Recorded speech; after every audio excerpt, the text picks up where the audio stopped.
are so honored to have with us this evening 13 Korean War veterans and 38 Vietnam veterans. So let's have a round of applause for our veterans.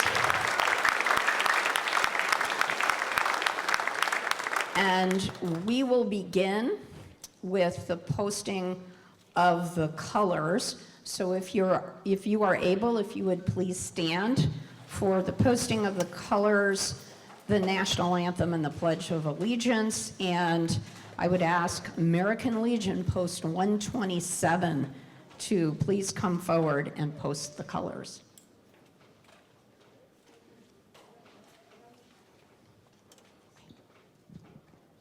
Thank you. Well, that way I don't have to be quite so loud. All right. For the colors. Post. Everybody, you're in uniform, you salute.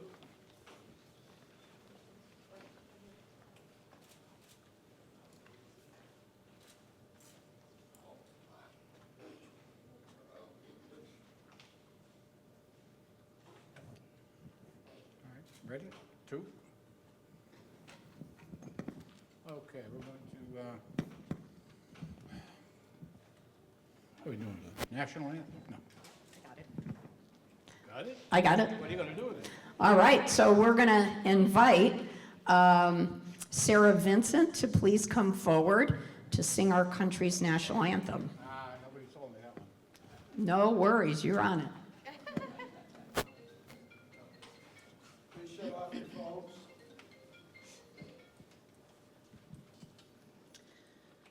Oh, say, can you see by the dawn's early light what so proudly we hailed at the twilight's last gleaming, whose broad stripes and bright stars through the perilous fight o'er the ramparts we watched were so gallantly streaming, and the rockets' red glare, the bombs bursting in air, gave proof through the night that our flag was still there.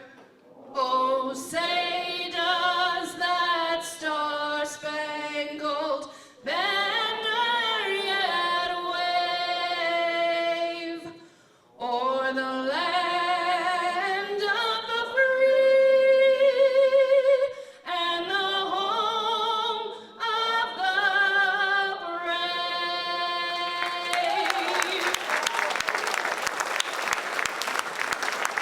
Sarah Vincent, that was beautiful. Thank you so much. And now the Pledge of Allegiance will be given by Bear Gagnon. Sure I can do this? Okay. Absolutely. Okay. Pledge allegiance. Hold on, Bear's doing it. What? Bear Gagnon, right next to you. Oh, you guys got this all messed up.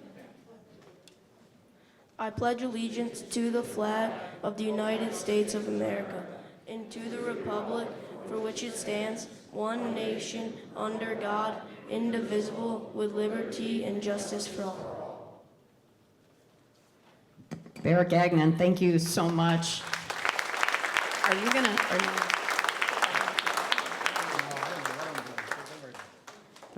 You got it. All right. Well, thank you so much, and you may retire the colors. And ladies and gentlemen, please be seated.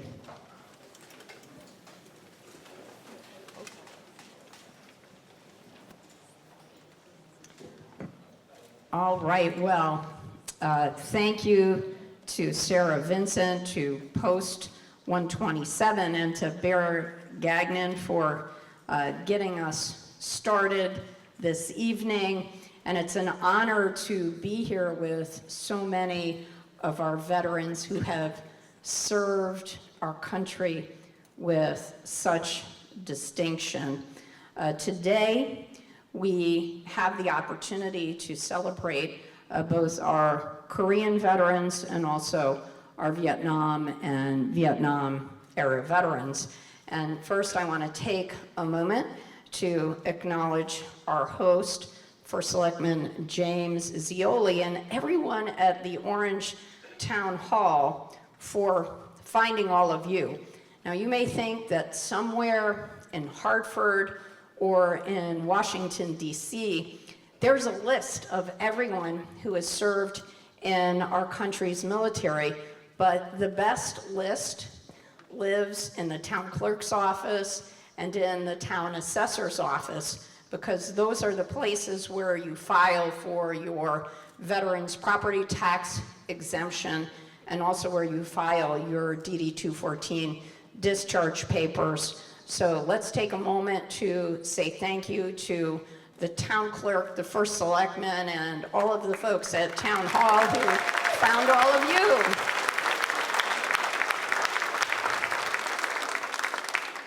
And I will tell you, because people have asked, you know, how did you start to recognize and thank veterans? And it all started in 2008 when we began, and I say we, the Secretary of the State's office and more than 140 towns across the state honored World War II veterans, more than 15,000 of our greatest generation between 2008 and 2010. And it was an incredible honor to meet more than 15,000 of our greatest generation who served our country during World War II. And along the way, I had the great opportunity to also meet Korean War veterans, because many of our World War II veterans, especially the ones that served later in the war, also served in Korea. So we began on a journey to say thank you to our Korean War era veterans as well. And I've had the opportunity now to visit 107 towns to recognize our Korean veterans, and I have had the great privilege of visiting 95 towns to say thank you to our Vietnam era veterans as well. Now, the Korean War was different from World War II in a lot of respects because that war was never officially declared and it was never officially ended. And so, unfortunately, when our Korean veterans went home, they did not receive the parades, the accolades, the recognition that the World War II veterans received. And as David Halberstam wrote in his book, The Coldest Winter, about the Korean War, he said about our Korean veterans, no matter the bravery they showed or the validity of their cause, the soldiers of Korea had been granted a kind of second-class status compared to men who fought in previous wars. And of course, our Vietnam veterans, sadly, were treated with disrespect by many Americans when they returned home. Unfortunately, there was great division in our country about the war, and unfortunately, people in our country took out their dissatisfaction about the war and took that dissatisfaction out on our military members. And so today, we want to say thank you to our Vietnam veterans for teaching us in this country a very important lesson, and that is that no matter what we might think of a war or the leaders who send our soldiers there, we must always, always support and thank those that serve our country. So thank you for teaching us that important lesson because you did not deserve to be treated the way that you were when you returned home from Vietnam. I know many of you might have been told not to wear your uniforms to the airport or the train station.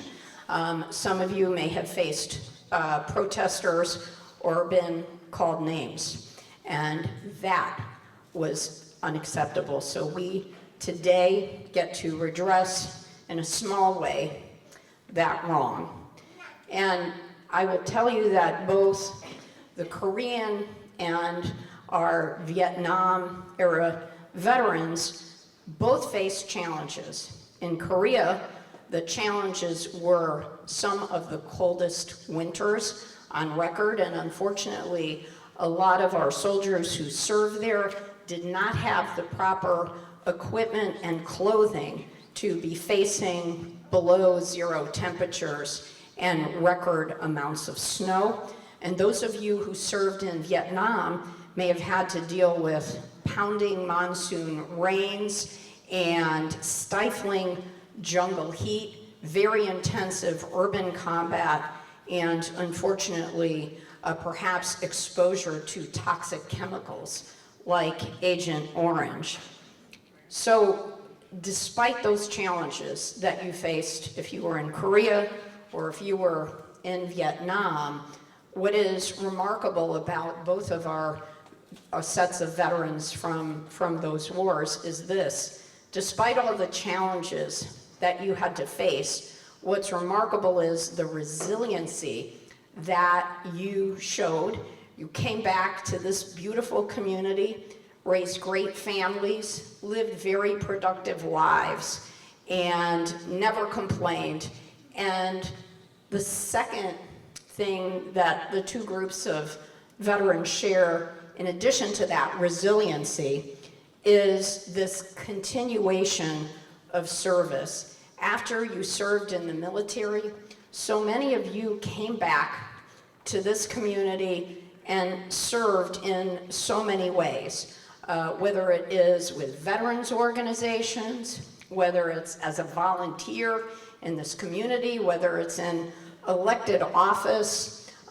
So many of you continue to serve in very important ways, and it's why this beautiful community is as great as it is. It's because of your service, and I know as I look throughout the audience, I see people that I know because they volunteer in government and they volunteer in this community. So that's why I want to say thank you for your continued contributions to this community and to our state. Truly, you are examples and role models for what good citizens should be, and we applaud you. I want to say that today we remember the many people who lost their lives in Korea and Vietnam between June 1950 and July 1953. There were more than 36,940 casualties, and we had 105,000 Americans who were wounded and over 6,000 missing in action and prisoners of war. And we remember the 326 people from Connecticut who gave their lives in Korea. And we also remember the 58,000 fallen Americans whose names are on that beautiful granite memorial to Vietnam veterans in Washington, D.C.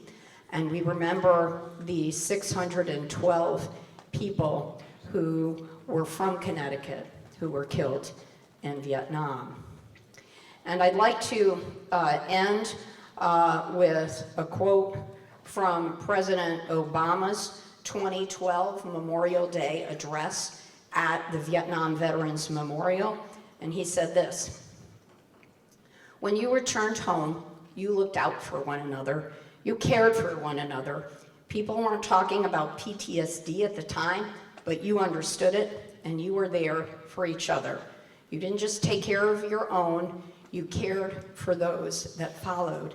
You made it your mission to make sure that today's troops get the respect and support that all too often you did not receive on your return home. So today we say thank you to you for your advocacy and your service. Thank you for your contributions to this community, to our state, and to our country. And I think it's very important that we say thank you now because we are losing, it's estimated by the United States Department of Veterans Affairs, 530 Vietnam veterans every day.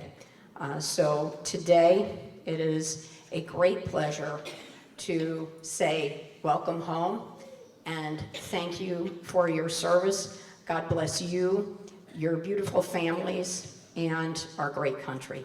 Thank you so much.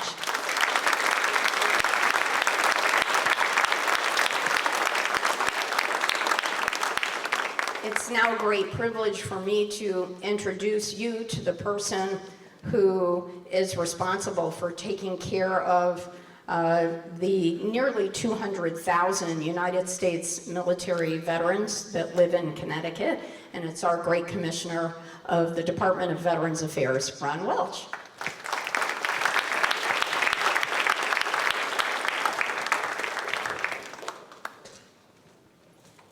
Good afternoon, everyone. Great turnout today. Thank you very much, Lieutenant Governor Bysiewicz, for your kind words and everything that you do every day to support our veterans, service members, and families. I know she's going to hit every one of those 169 towns. I've only had the opportunity to go on about 47 of these visits, and it's been great because I have a chance to meet all of you that are out there. And for those elected officials that are here, thank you very much for taking the time out of your schedule to recognize the service and sacrifice of our veterans, especially the First Selectman. To those of you that served in or supported the wars in Korea or Vietnam, welcome home. These are the words that you should have heard when you finished your time in service or stepped back on American soil or ended your tour of duty. History shows us this didn't happen. Let me share with you that my oldest son, Steve, and I are combat vets of Afghanistan. The other war that I've heard referred to as a forgotten war, much like Korea. I hope that title doesn't stick. But the reason we joined the military was because of every one of you that served. You serve as our mentors, our heroes, and our friends. As young kids, my friends, this little group I hung around with, we ran around the woods in southeastern Connecticut.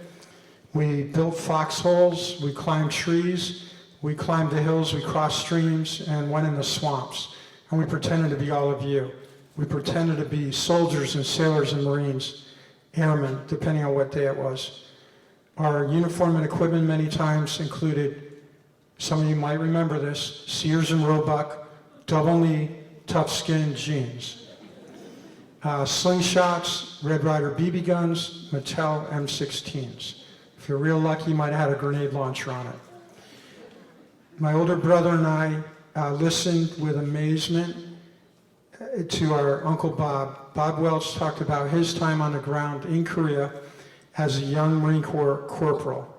He described some of the most severe conditions, freezing conditions, the rugged terrain, being undermanned, poorly equipped, in some cases lacking some training, but they pressed on, all the service members, to get the mission done and taking care of each other.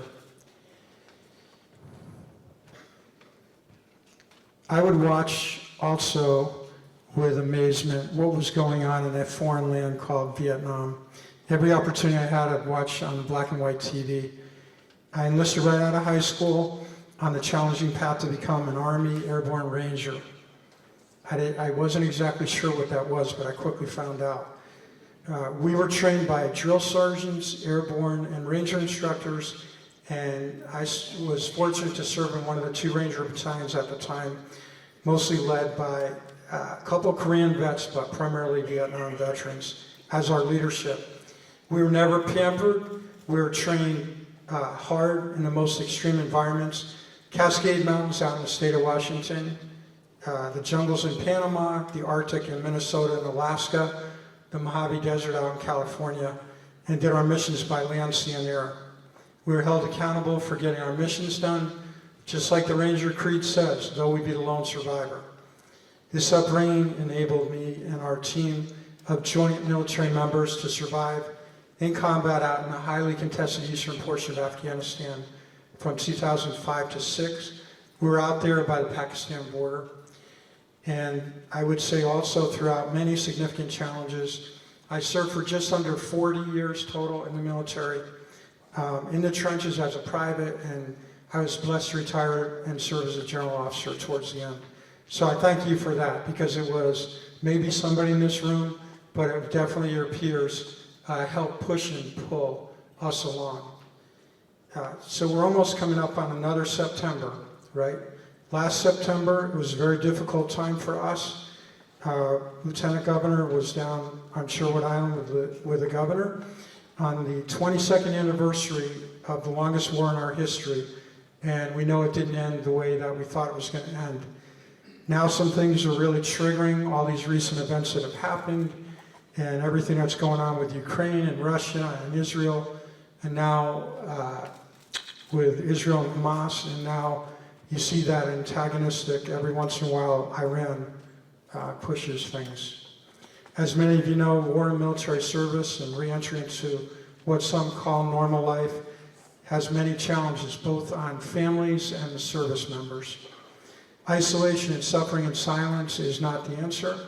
And as I look around the crowd, I don't have a degree in psychology, but I know there's people in the room that have served, whether it was in peace and war, and went through some significant experiences and never asked for help, maybe out of pride, but I would highly encourage you to do so. It will help you feel better. It will help your family dynamics, I guarantee it. And what I want to say is it's never too late. And when you close that door with therapists, 100% confidential. So please remember that.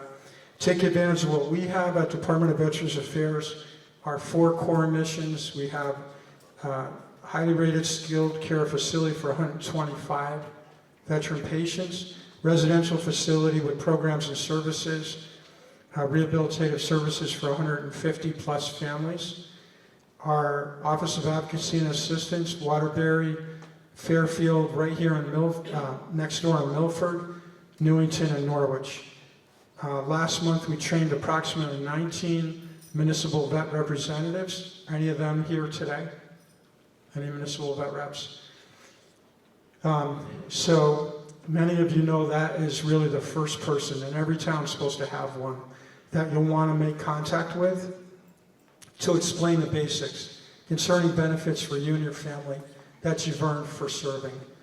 Things like a tax benefit, local social services, transportation, health services, food pantry, housing, employment opportunities, and how to get in touch, very importantly, with our veteran service officers at those locations I talked about.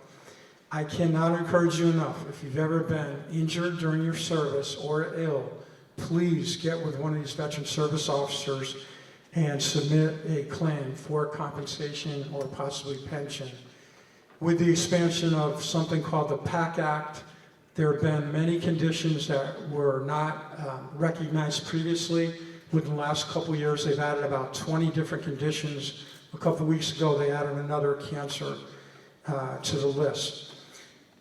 1 million people have been brought into the VA system since the PAC Act was approved last August, not this past, but previous August, resulting in billions of dollars being paid out. This year, right here in Connecticut, our staff has taken care of 9,000 veterans and families, totaling in receiving $125 million in direct benefits back to them, to families and veterans. And finally, we have memorial services at 2 active cemeteries, one in Rocky Hill and a large one in Middletown. It looks like a mini Arlington. If you haven't seen it, I encourage you to go take a look. So once again, we can't thank you enough for your service and sacrifice. Please remember, welcome home, you're not alone.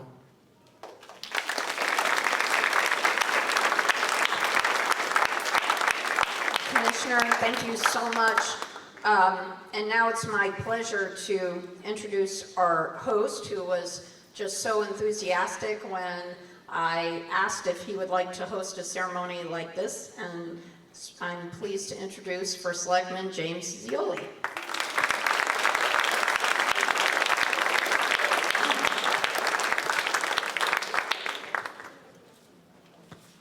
Thank you, Governor, Commissioner.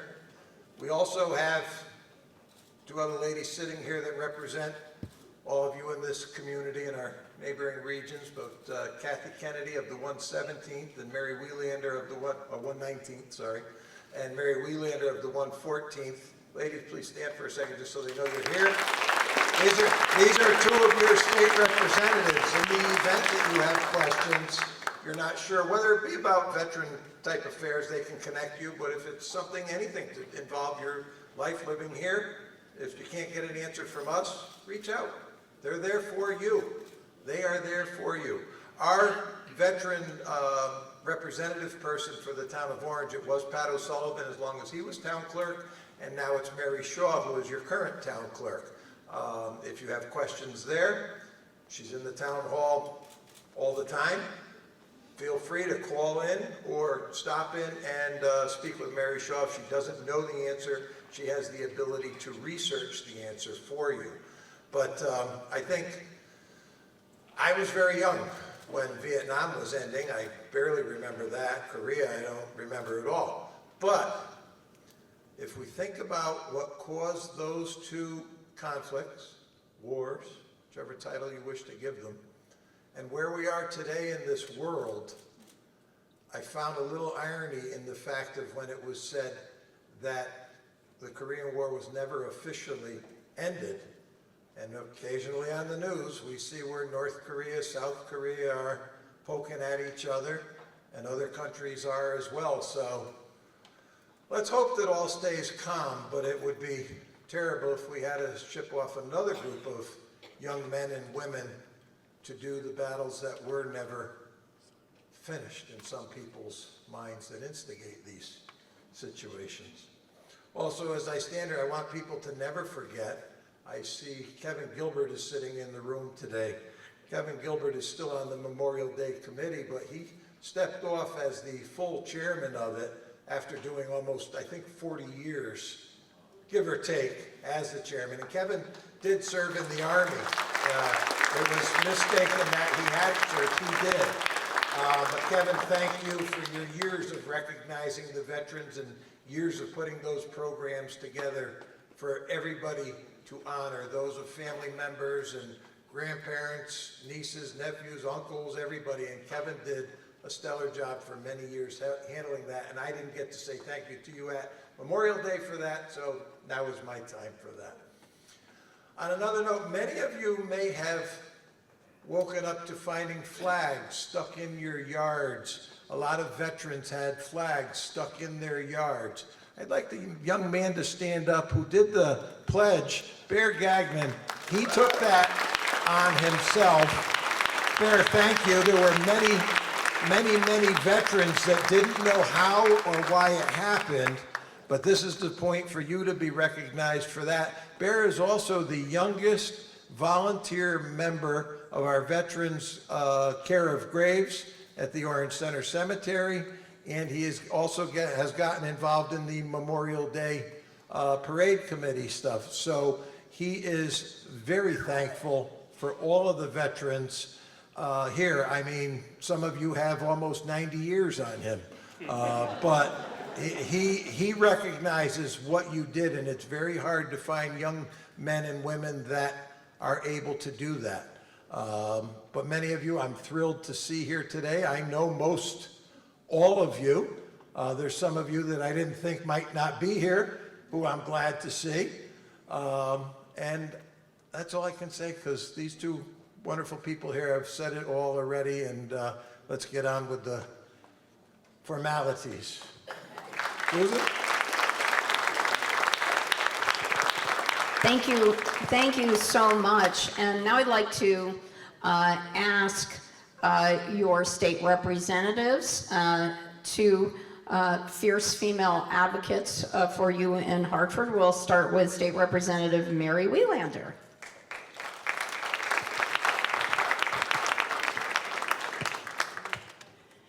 Thank you and good afternoon.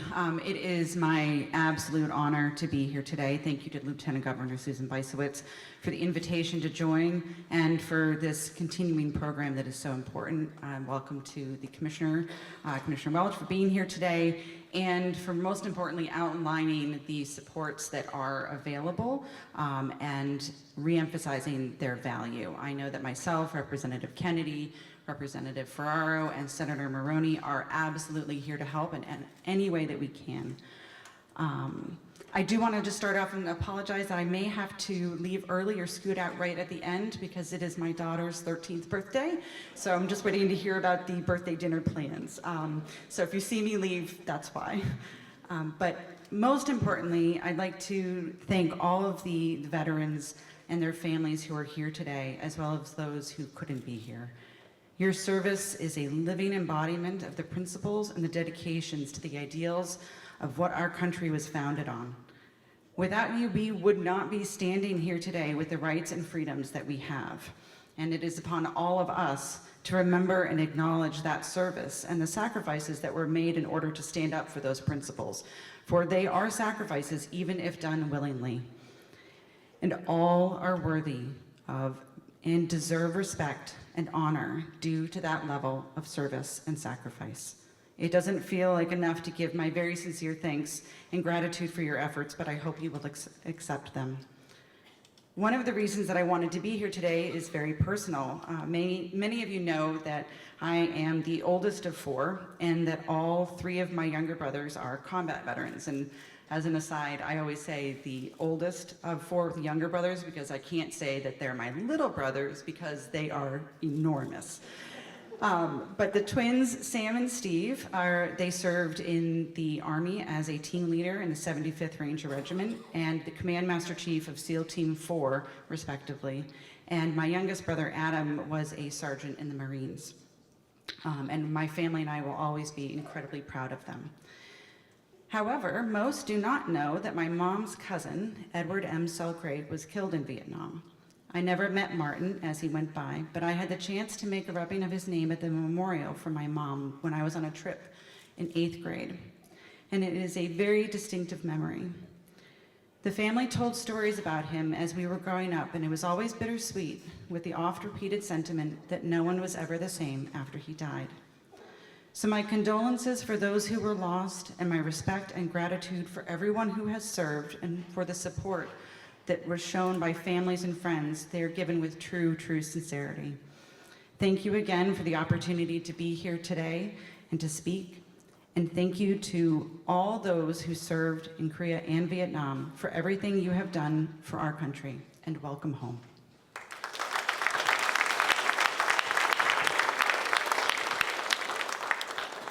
And now it's my pleasure to introduce State Representative Kathy Kennedy.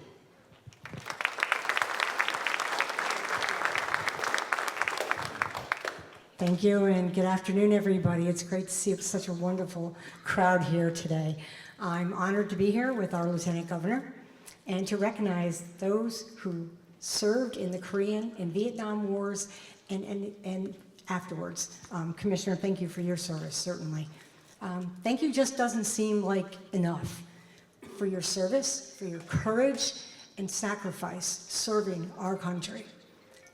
My father was a proud member of the United States Army, and he did what you did, Commissioner. He was a paratrooper. They were called paratroopers back there. He entered the Army in 1950 and proudly served his country for almost 5 years.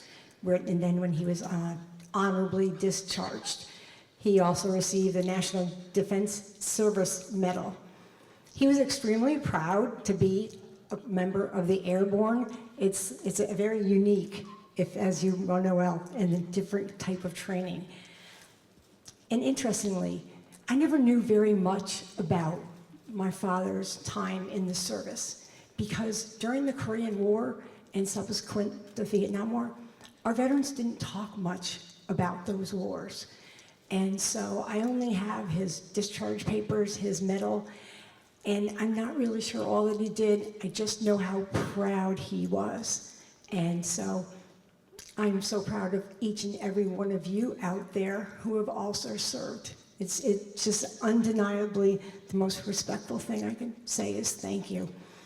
I wanted to touch on, as the commissioner said, and Representative Wheeler mentioned, we do look at a lot of legislation for our veterans to make sure that you're getting the best that we can give you. And as Lieutenant Governor said, when our Vietnam veterans came home from war, they were not treated the way they should have been. They were disrespected. And we have so many Vietnam veterans that have taken their life. And we remember those, for me, when I'm at the Wreaths Across America in December, and we celebrate their honor and their service to our country. So this past year, we passed additional legislation which gives service people, men and women, who have 100% disability, the opportunity for mortgage rates and different services. So as the commissioner said, please reach out to the town hall, to Mary Shaw, to anybody, to Mary or I. We would be more than happy to help you out. Again, thank you. I stand here so proud of our United States military. Thank you to all of you who have served and those who are still serving. God bless each and every one of you. God bless your family, and God bless the United States of America. Thank you very much.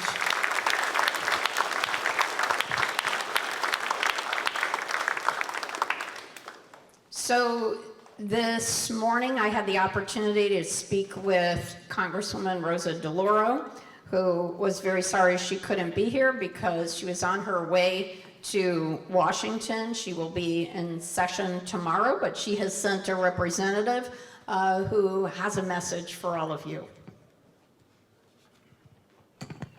Thank you, ma'am.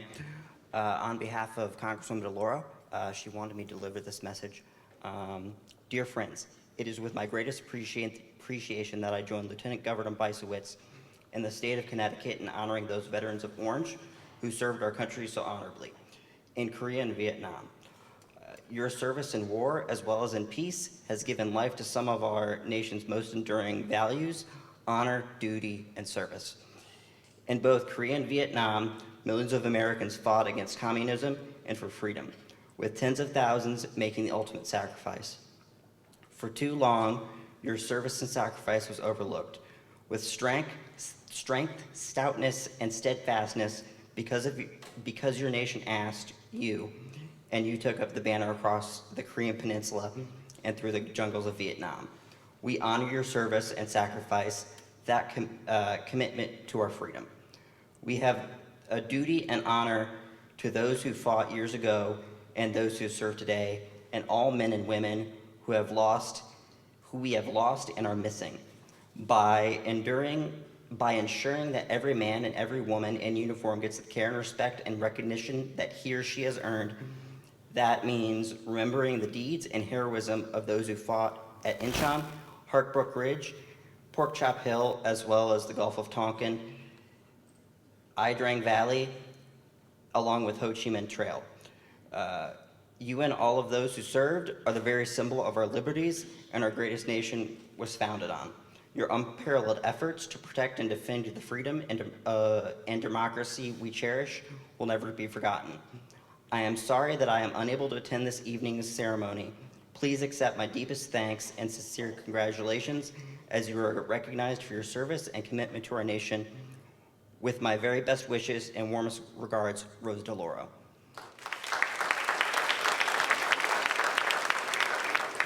Thank you so much. So here's the good news. So the good news is the boring part where all the elected officials talk is over. And the best part is always when we hear from our veterans about where they served, what they did, what they learned, perhaps a brief story. I know, and then when I say, okay, we're going to hear from the veterans, everyone looks at me and they think, yes, I learned in the service, I should never volunteer, right? So we're going to start with our Korean veterans first. And we'll ask if any of our Korean veterans would like to say a couple words about what they did, and then we'll move on to our Vietnam veterans. So any of our Korean veterans like to volunteer? Joe Blake, I was going to call on you anyway if you didn't volunteer, so here you go. I'm a Korean veteran, but I have to honestly say that I was fortunate enough to be stationed here stateside, but I always supported anything that our country required, and I ask everybody to bless the troops that served in the past and those that serve now and those in the future. Thank you very much. And Joe, tell everybody how old you are. What's that? Tell everyone how old you are. 83. He's 90, and we all want to look like him when we grow up, right? I stopped counting at 83. Oh, okay, got it. All right, good. Any other Korean veterans who would like to say just a few things? You want to talk on this? 94. Oh, he's 94. Okay, would you like to say a few words, sir? I was proud to serve my country, and I'm proud to be here today to observe Veterans Day. Thank you. Thank you so much. Appreciate it.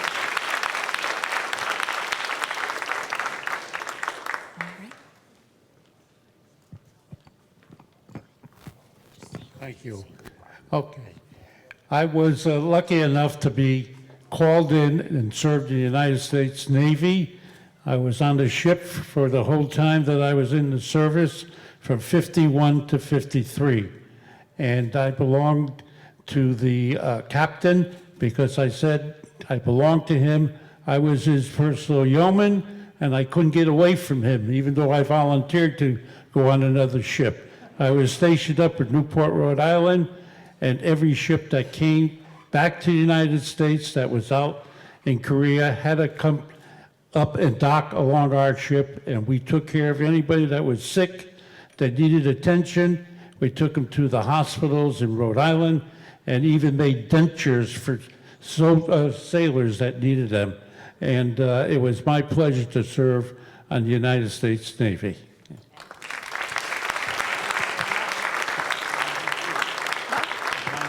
Oh, and you're 92, but you didn't tell people who you are, so you got to say your... Okay. Ron Goldberg, and we live here in Orange in Fieldstone Village.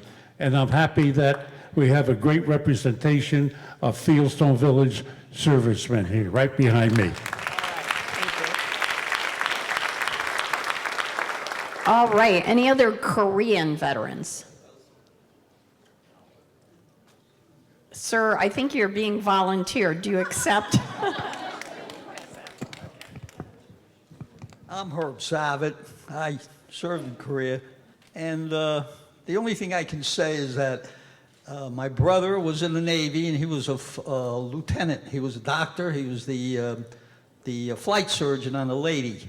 When I was in Korea, fortunately, I spent a little time there. But when we got out, my mother put a piece in the local paper, and it said that Lieutenant Dr. Alan Savitt returns from serving his country, and Corporal Herbert Savitt also. I says, Mom, I wasn't a corporal, I was a PFC. And she said, it's a shame, you're in the service for 2 years and you didn't get promoted.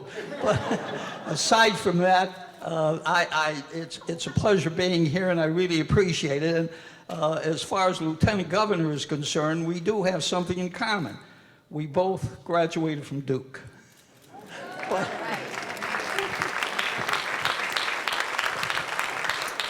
All right, do we have any other Korean veterans? Okay.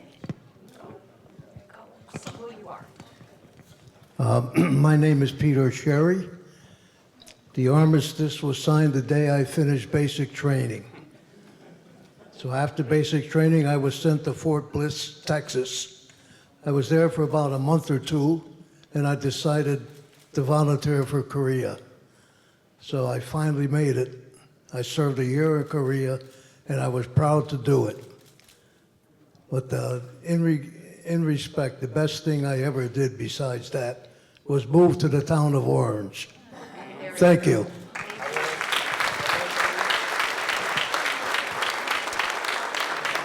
All right, anyone else on this side who would like to? Okay, and then we're going to go over here, don't worry.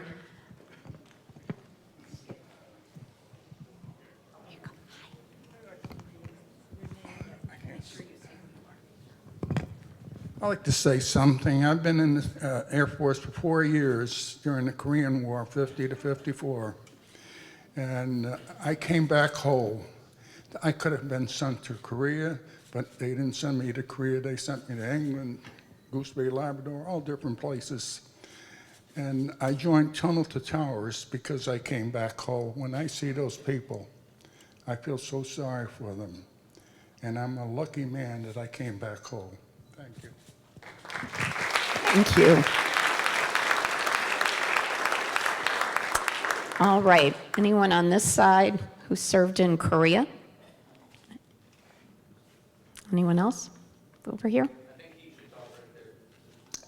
This, where, sorry, this gentleman right here? Oh, okay. Sir, do you accept? You've just been volunteered.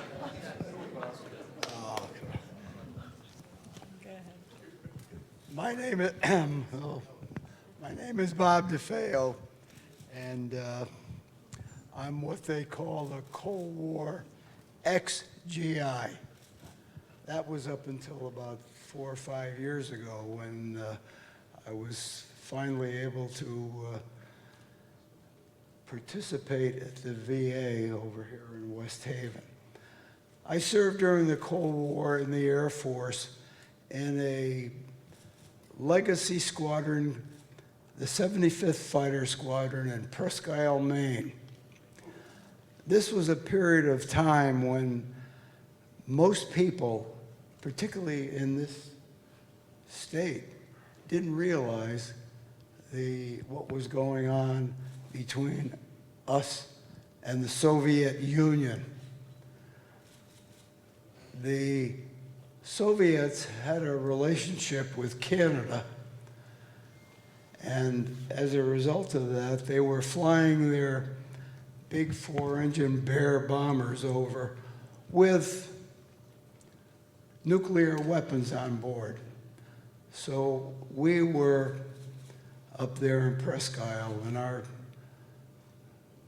F-89s, and we had the Tiger Sharks on the front of the fuselage because we were flying Tigers.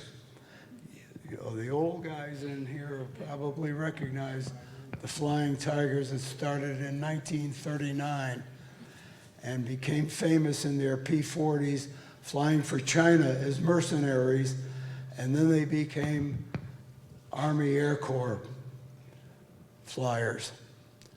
So, because there wasn't an official war going on,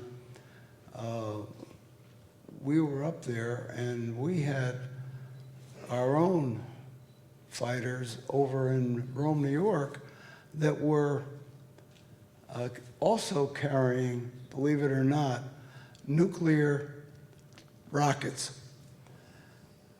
In fact, we had nuclear rockets right over here in Ansonia, surface-to-air rockets, to fight these bombers.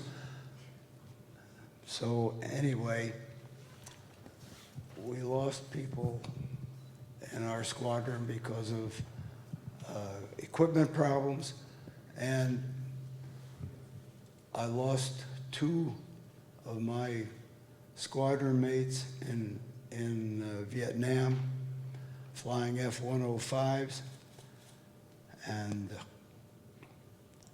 I tell you, it was the camaraderie of our pilots and radar observers, which I was one of, was unbelievably strong. We were very close, and I learned what it was to be a fighter, a warrior, in a time when we were looking at the Soviet Union, they were looking at us, and it was actually very dangerous, a very dangerous period. So I thank all my buddies in here that have had the similar experience that I did. And I have this lovely family over here that's occupying the wall over here. Came to visit us. Thank you very much. Thank you. All right. So raise your hand if you're part of the DeFeo fan club, because I think there's a lot of them. All right, I think you win the prize for most fans. All right. Okay, any other Korean veterans who would like to say something?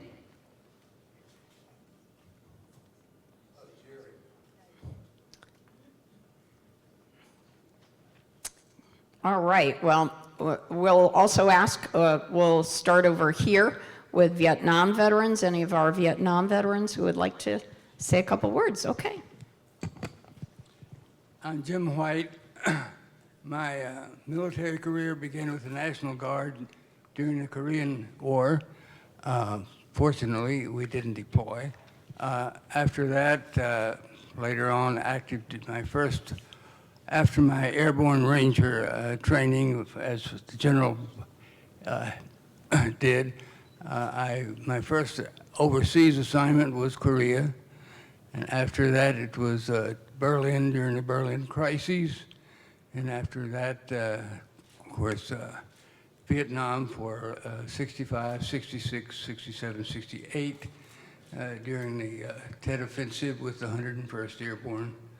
And after that, then several very nice civilian assignments, with one 3-year assignment in Saudi Arabia with the military advisory group there, and then infantry, finding out, ultimately retiring in '82 from the 4th Infantry Division in Fort Carson, Colorado. Very remarkable, thank you.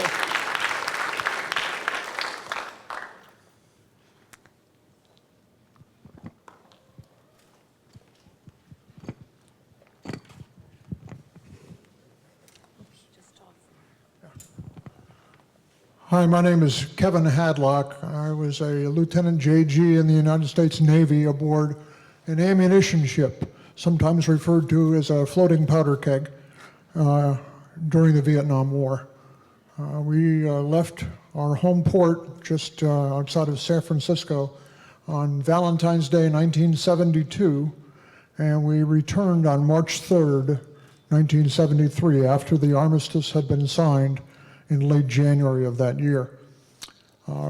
We heard from several people earlier that returning veterans from the Vietnam conflict experienced disrespect, which I know manifested its way in many ways upon their return to their home country. My experience was a little bit different.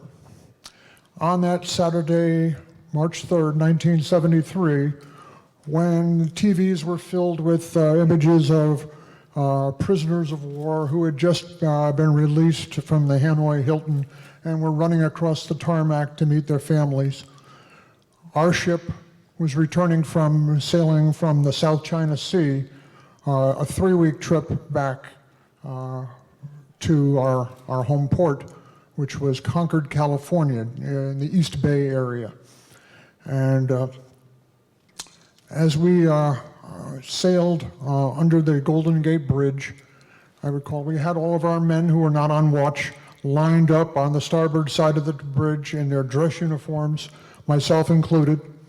And there were hundreds of people up on the Golden Gate Bridge. I later learned one of them was my wife of 2 years and our young daughter of not quite 18 months at the time, who were cheering. And as we came under the bridge in San Francisco Bay, we saw several fireboats shooting jets of water, probably 150 feet in the air. It was very festive looking. And I remember turning to one of my colleagues and saying, wow, they're really turning out, putting on quite the welcome for us. And he turned to me and he said, it's not for us. And he pointed to the right, which is toward the aft or the back of the ship. And I turned that way and I noticed the USS Kitty Hawk, which was an aircraft carrier carrying 5,000 sailors. It was about a mile behind us. It was for them.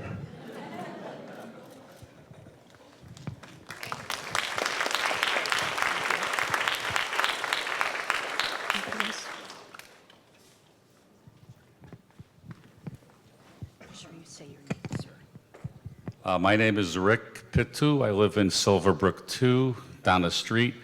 I was on the USS Boxer. It was a aircraft carrier for helicopters. And luckily, for me, it had just gotten back from Vietnam twice. So we were stationed between Boston and South America for my 2 years. It was interesting because we had 1,200 sailors, but lots of the time we would pick up 1,500 Marines down in Morehead City, North Carolina, and they would come on to do drills for ship to shore, and they ate us out of house and home, all the Marines. So it was very interesting. And we went to Vieques, Puerto Rico a lot, and Guantanamo Bay, and down South America. And my job was, I was on the refueling station, and it was interesting because we would receive fuel from the big super tankers and at the same time refuel like 2 other ships on the other side of the ship. So, but everything worked out good. It was a good experience.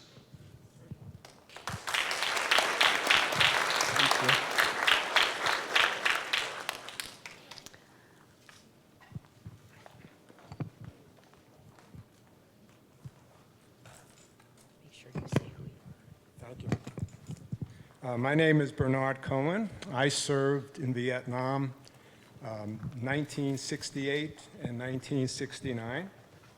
I was the Quy Nhon Port Security Officer for the deep water port of Quy Nhon.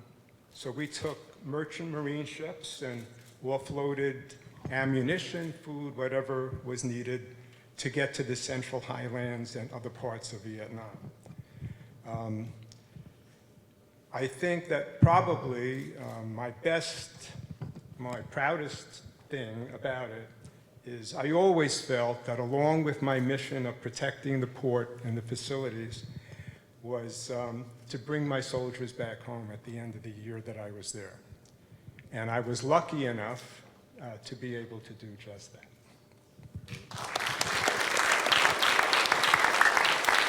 Thank you. All right, anyone else on this side?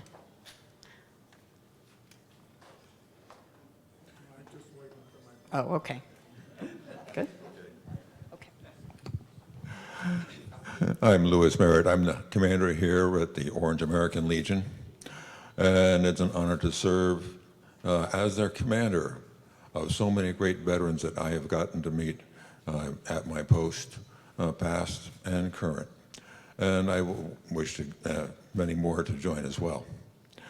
I joined the Navy and was commissioned in '73, right at the end of the Vietnam War. They said, you've got your commission, but we don't have any jobs for you. The war's over. So you can go home if you want. Or we do have an opening, but you have to volunteer for it. Submarines. So they shipped me off to Groton. And after that, they shipped me out to the Atlantic Ocean through Scotland, and I made 2 war patrols in the North Atlantic before I returned to civilian life. And I have to say, I'd have never served with a finer crew. Thank you. Thank you very much.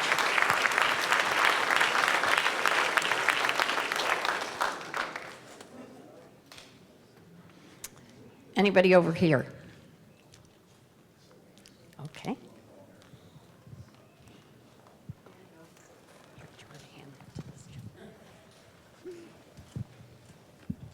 Hi, Tom DeLisle.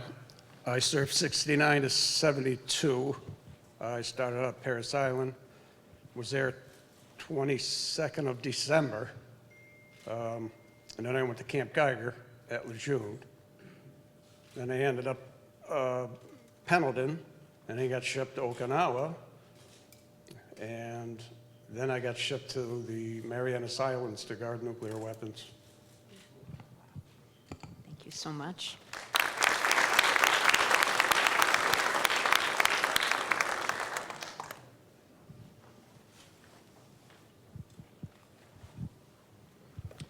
My name is Joe Connolly. I served in the United States Navy, and I'd just like to comment that those of us who served overseas, we left behind our loved ones, and it's important to remember them.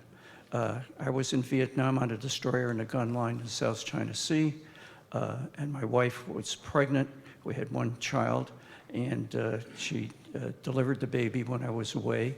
The baby had complications, and she endured all that with the help of her mother, and I was thousands of miles away. So we have to give credit to our loved ones who stayed behind.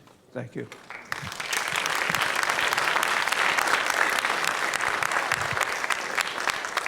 Always good to remember the families that support. We're going to hand this back to that gentleman at the end of the aisle. Hi, good evening, folks. I'm Skip Clark. I was drafted into the United States Army in 1963, right after getting my education. I served at Fort Dix, New Jersey for basic training, went to Fort Gordon, Georgia for my signal school, and then ended up at Fort Bragg, North Carolina. And those were the years 63 to 65. And as I look back and saying, those are really serious times, because 63, my unit just came back from the Bay of Pigs. And when I left in 65, they were headed to Vietnam. So I was one of those lucky people that was ready to serve and well-educated, well-trained with everything we had done through the United States Army. And I'm very honored to be part of the U.S. Army, and have served and had been ready to serve in the actual war.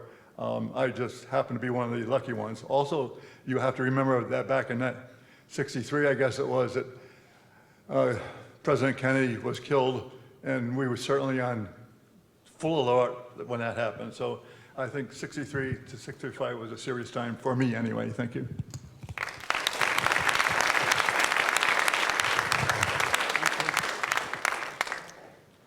All right. Anyone else on this side?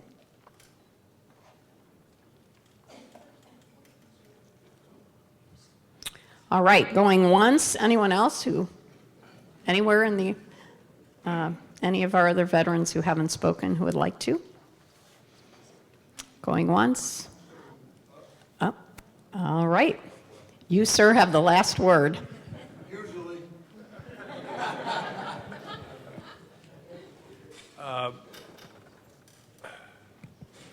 I come from a family that everyone in my family served.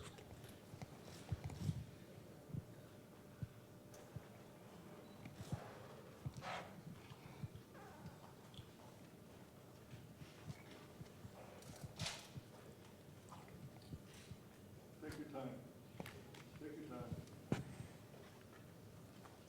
When they didn't come home. But what I'd like to really talk about is not my time in the service, but as everybody, not everybody, but a lot of people know that I've been involved with the Memorial Day Parade. And our biggest problem, year after year after year, is to get people to agree to be honored. Now, I'm looking around in this room, and we have a lot of young sons, daughters, mothers, aunts, uncles, whatever. I encourage you to talk to that person who was in your family who was a veteran, to let us know that they were veterans so we could consider honoring them. we talked about the Vietnam War, or excuse me, the Korean War, where they didn't want to know anything about people. There's a lot of people from the Second World War who never talked about the Second World War, so it was hard to know that they were veterans. But we got a lot of young people here who have an aunt, an uncle, a father, a brother, a cousin. Let us know. Give us their names. Ann Denny, I think, is in the room here. Call Ann Denny, and she'll take your name. Call Zioli. He's got nothing else to do. But seriously, this is one of the biggest problems that we've had over all the years. One of the biggest disappointments in my life has always been that I've read an obituary of somebody I knew, but I never knew that they were in the service, that I could recommend them for being honored. So that's really why I wanted to talk. Thank you. All right. All right, so can we have a round of applause for all of our veterans who shared their stories? They were great.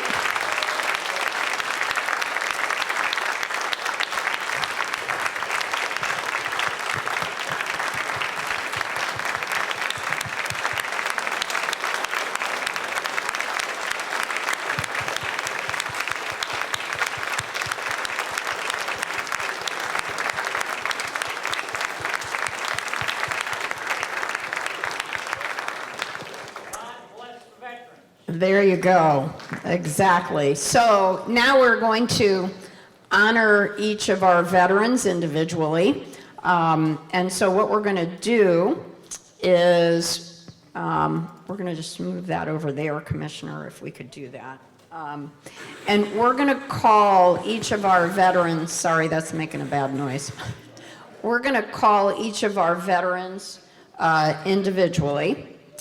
And what we'll do, and Commissioner will just move the flags maybe right there so that we can take photos, maybe move the Connecticut flag right there.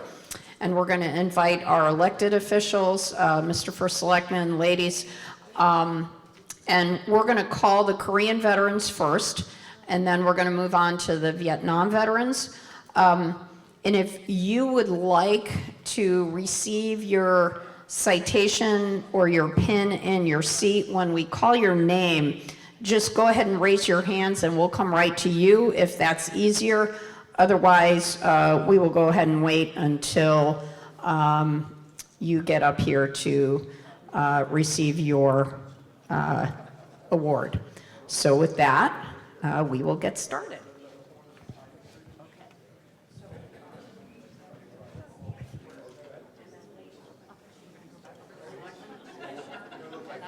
Looks like these things slide out when you slide down.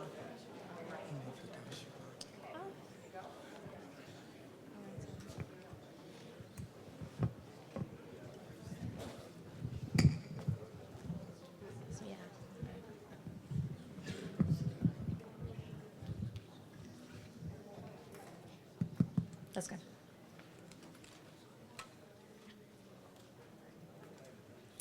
Joseph Blake.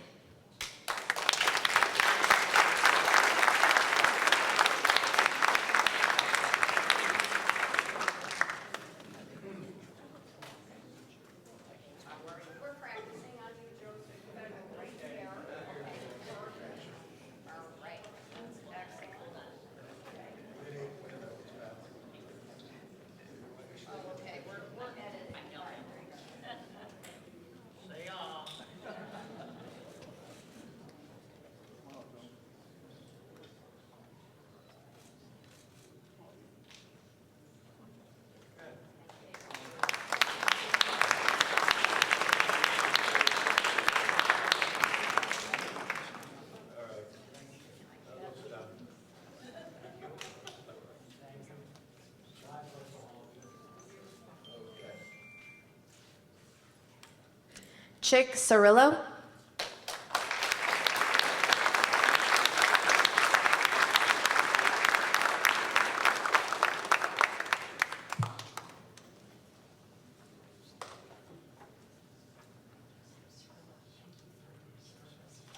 Smile, will you?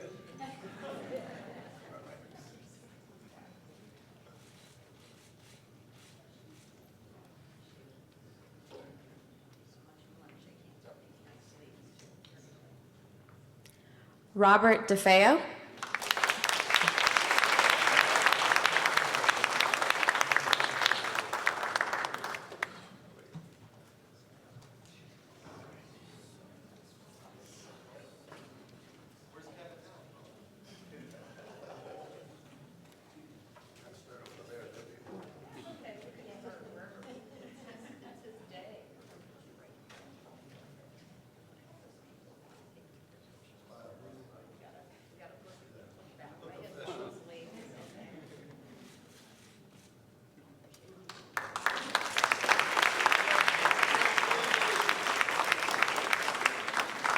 Erwin Flesher.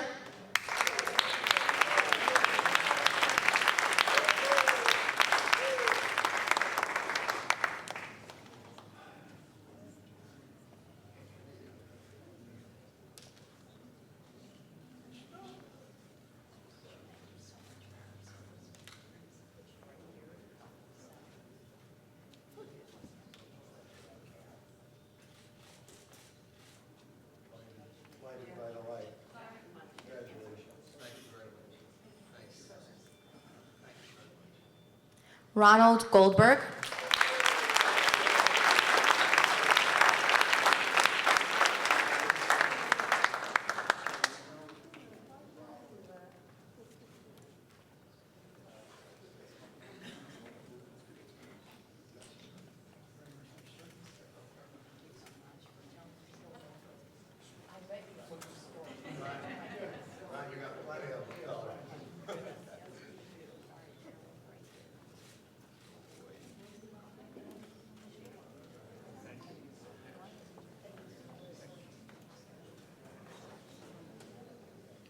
Martin Kinsler.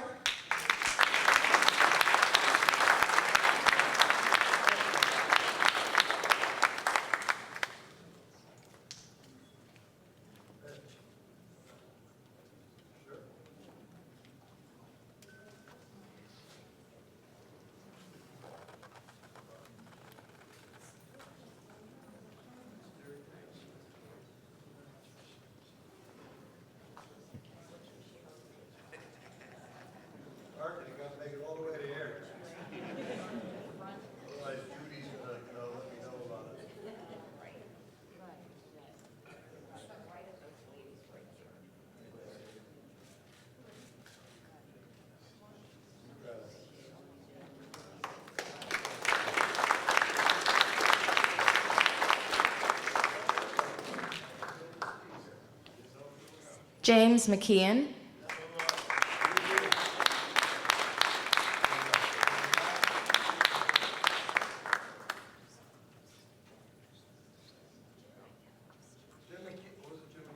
Yep.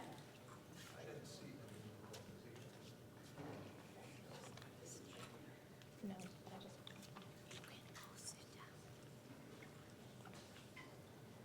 Anthony Monaco.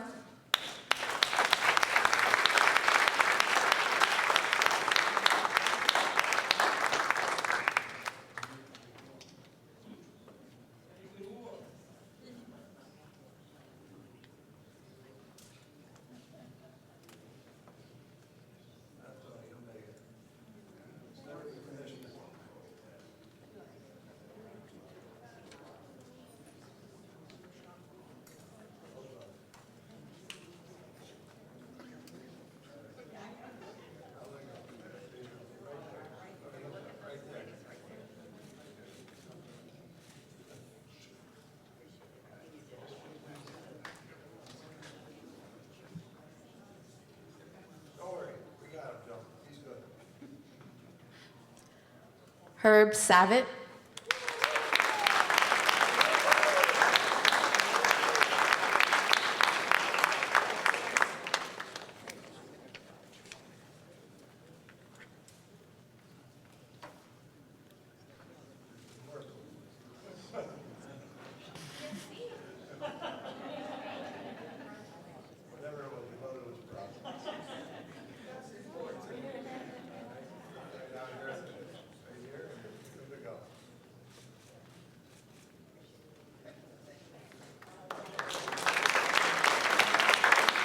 Peter Shuri.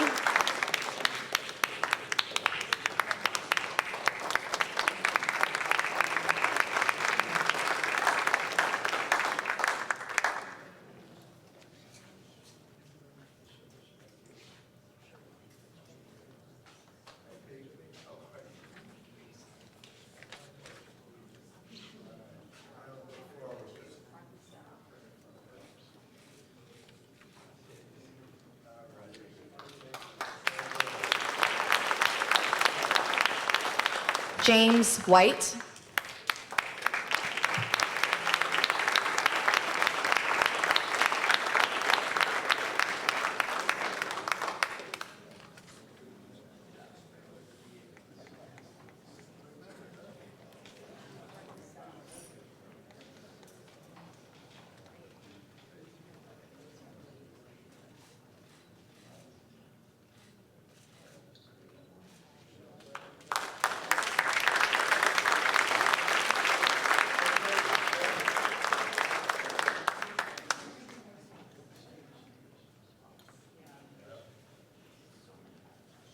Before I move on to our Vietnam veterans, are there any Korean era veterans' names that I did not call?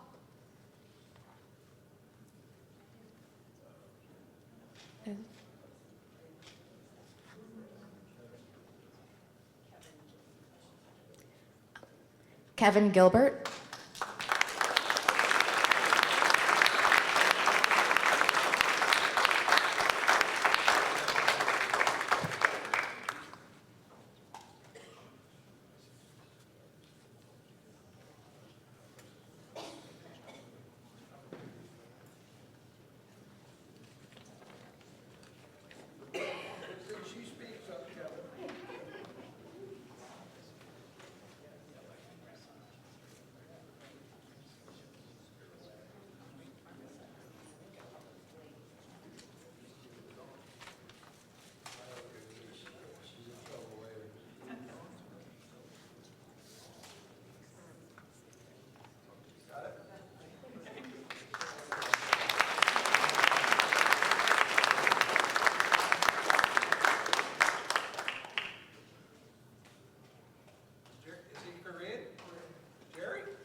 Jerry Butler.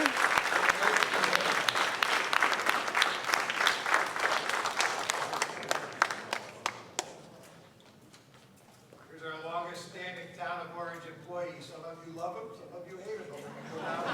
South Orange Center Road, you know him.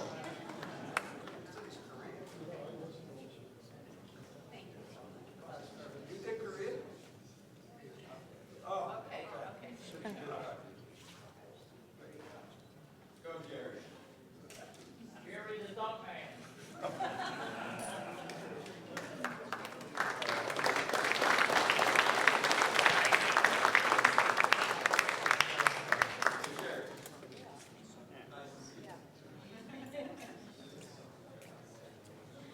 Now on to our Vietnam veterans. Mario Antonetti.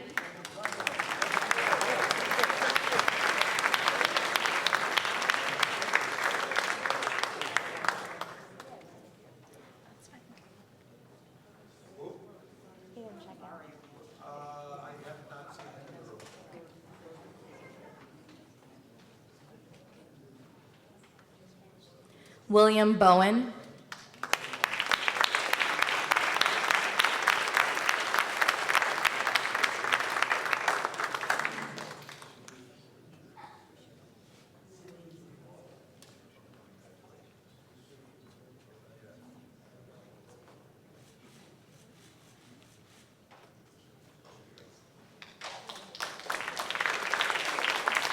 Gerald Butcher.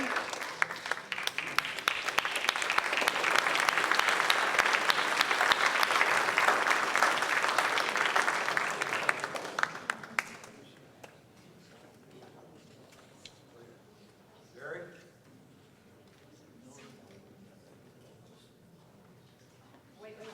Over here. You're dressed for the day. You have to have proof of your wife.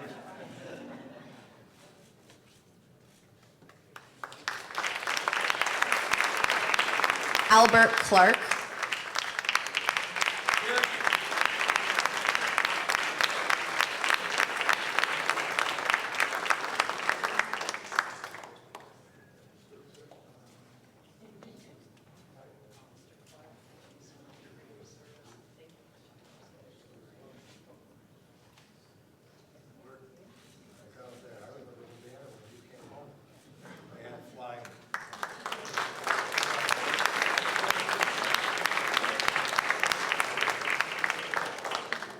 Robert Clark III.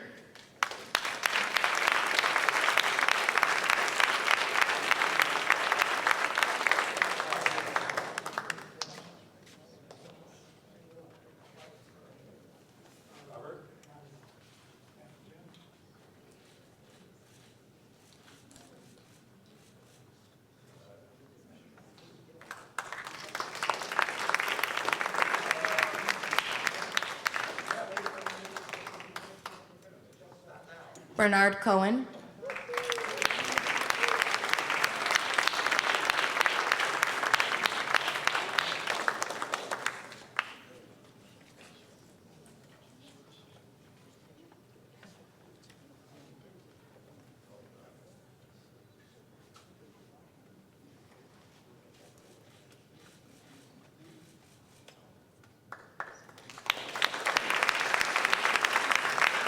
Fred Cohen.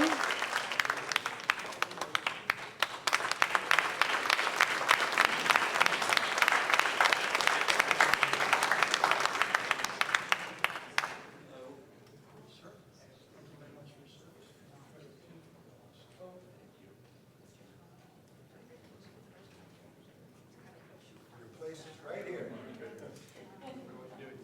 Smile. What numbers are you?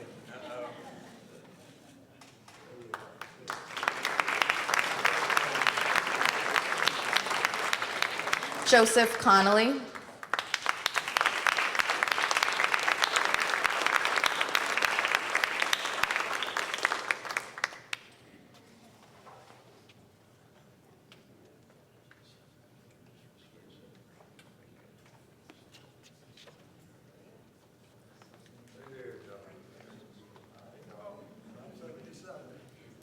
Sheer High School, she always reminds me.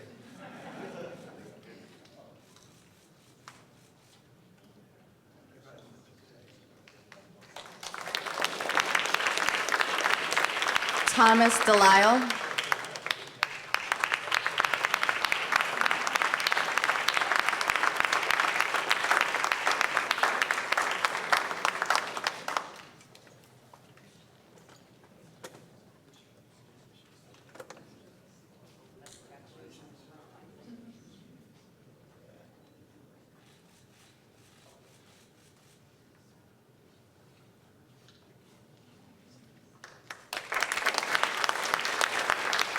Warren Dean.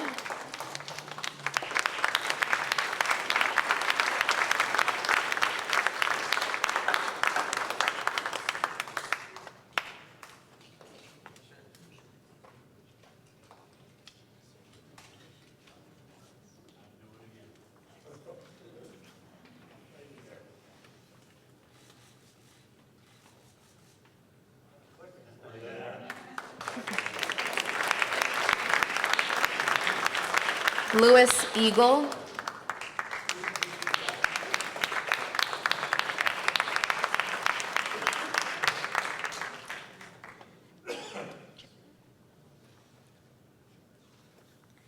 Dennis Finch.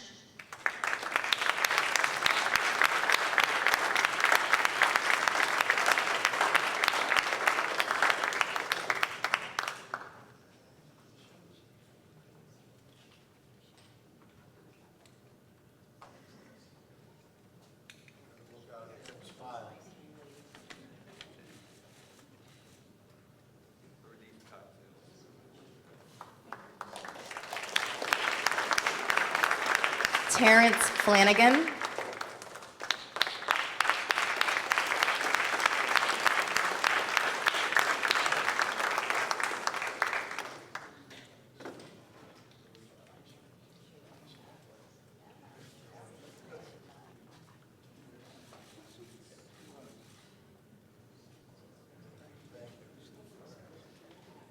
John Grasso.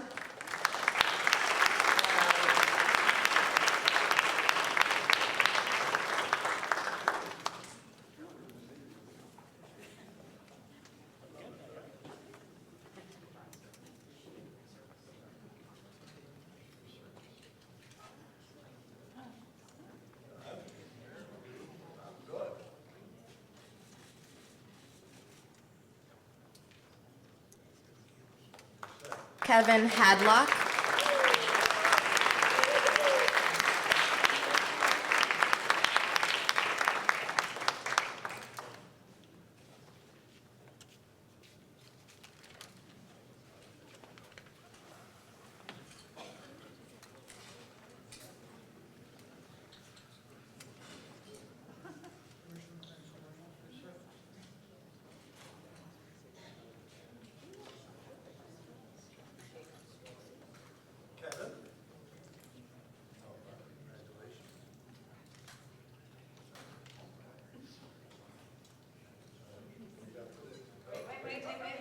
That was a good try to get away from the photo.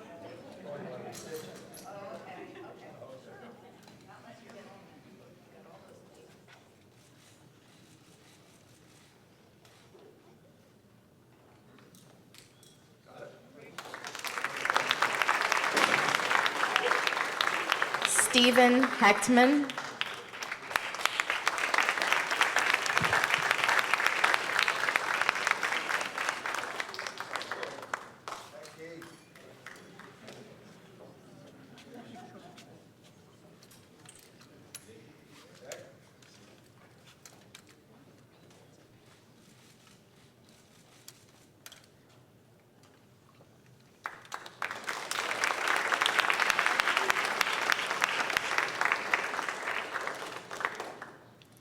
Lawrence Caston.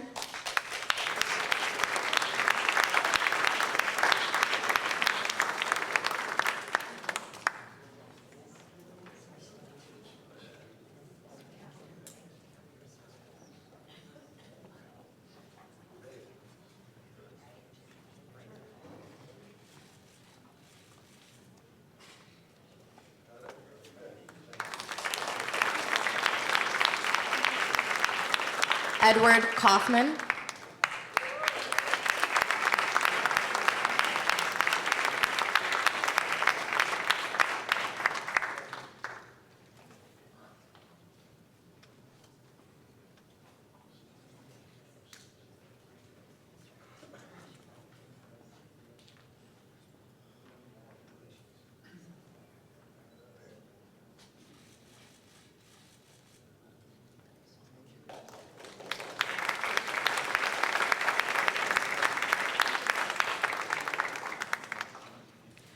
Michael Kaufman.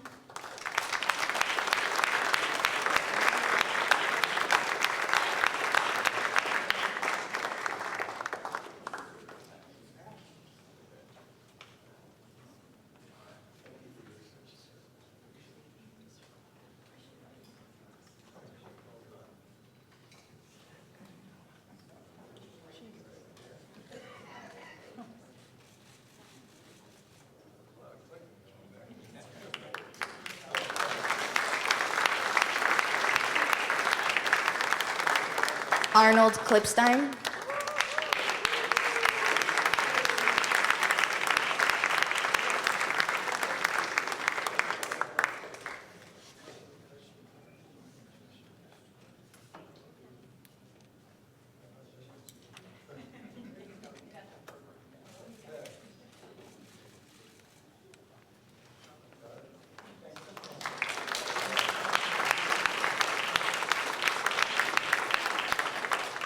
John Levy. Come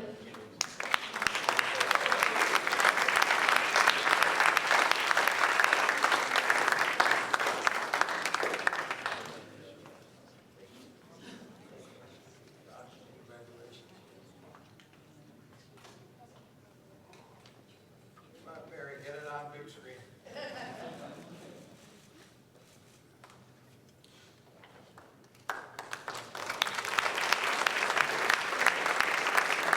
Peter MacDonald.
Richard Manley.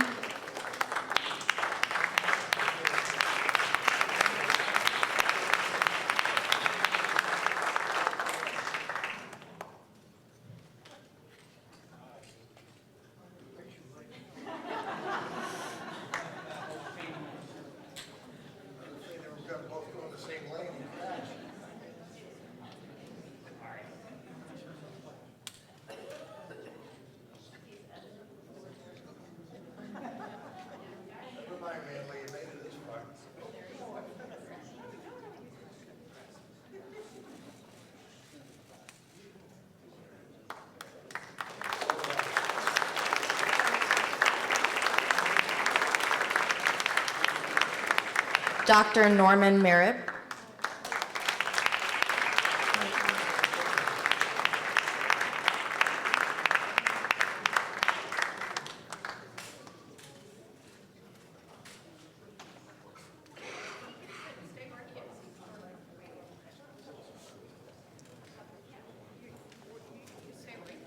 Yeah.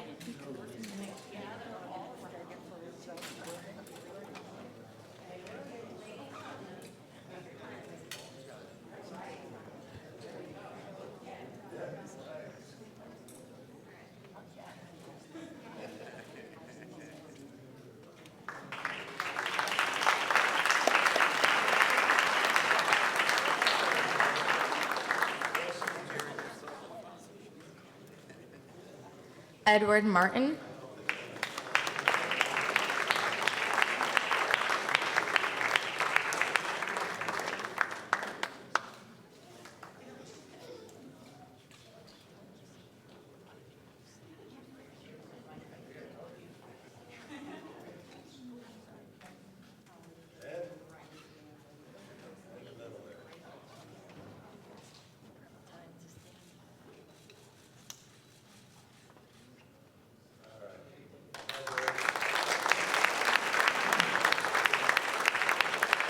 Lewis Merritt.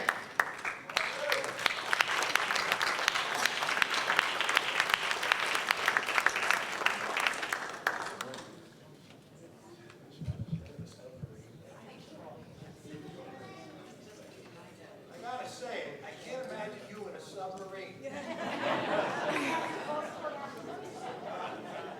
Like this.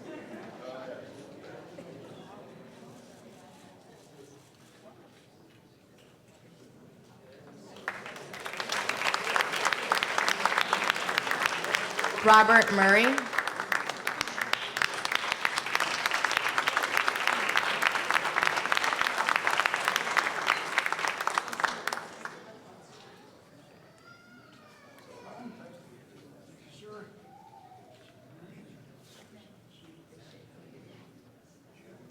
Congratulations. Face this way.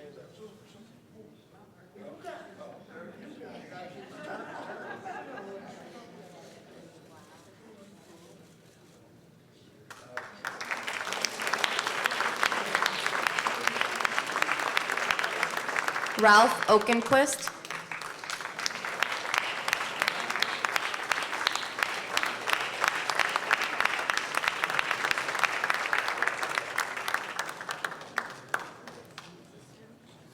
No.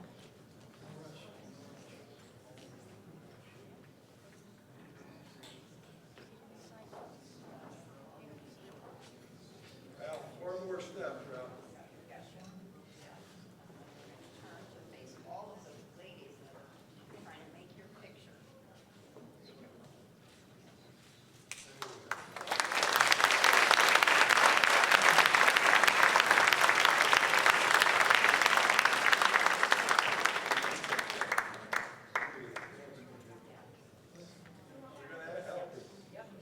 Richard Pitsu.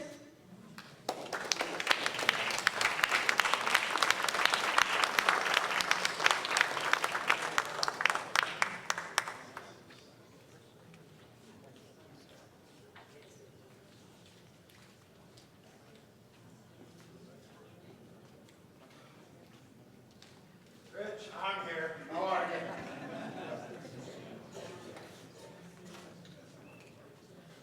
This son, yes, yes.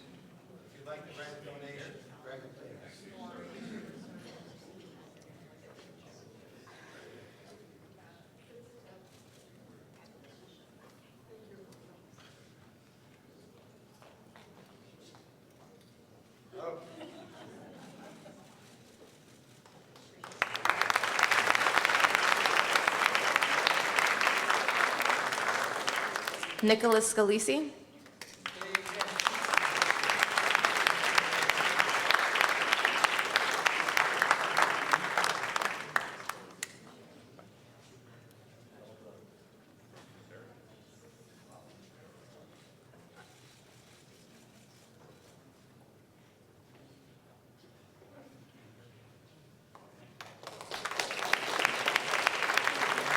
Erwin Sickinger.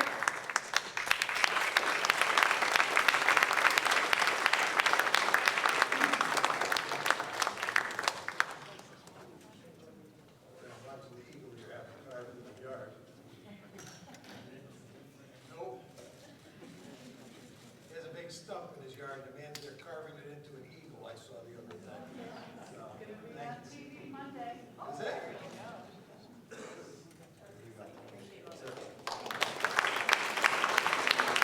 Ralph Sprague.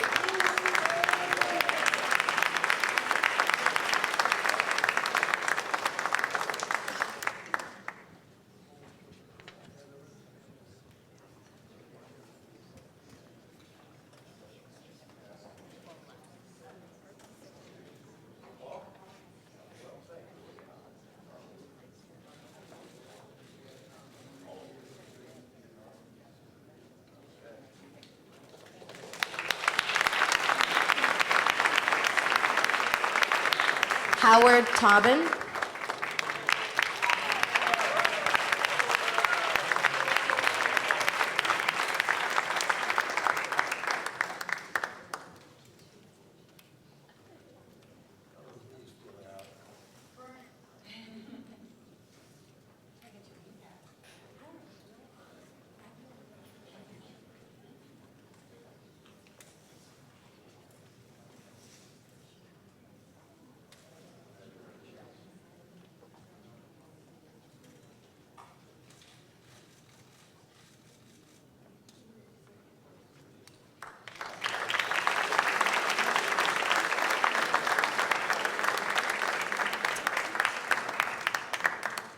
Arthur Williams.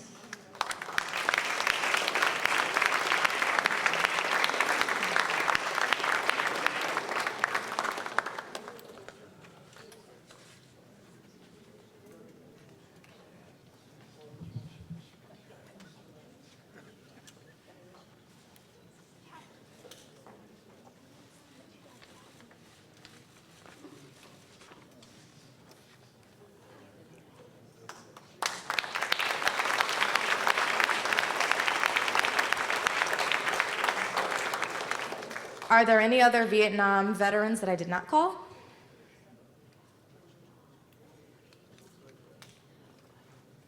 Did we miss anybody? Do you know of anybody we might have missed?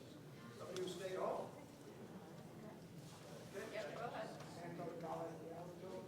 Yep. We have a citation.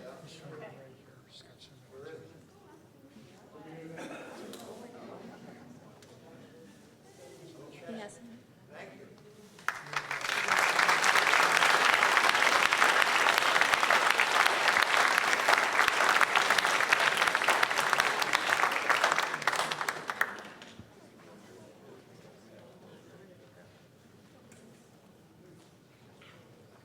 Kevin Gilbert.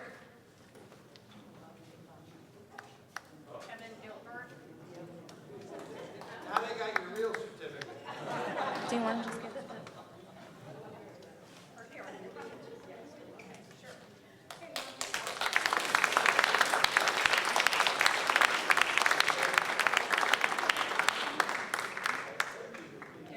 Yeah, you came up during the Korea, that's why we were confused.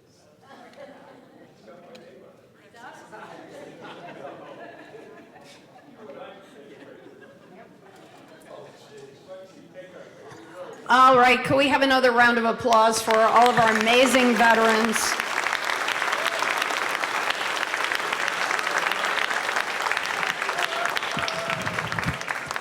So just a couple of housekeeping items before we will have you enjoy some refreshments. If we have a typo on your citation, please come and let us know, and we will take care of that for you. We apologize. If we did not know you were coming, we did not have a citation for you, but we will send one to you. And if you would like to see some of the photos that we took of every one of the veterans, you will see on the back of your program a site to our Lieutenant Governor Flickr page with the internet address for that. And if you have trouble finding it, you can call our office or ask your grandchildren to show you where that is. Okay? And I just want to say what a great pleasure and privilege it was to meet each of our veterans and their families. So thank you so much for coming, and please enjoy some refreshments.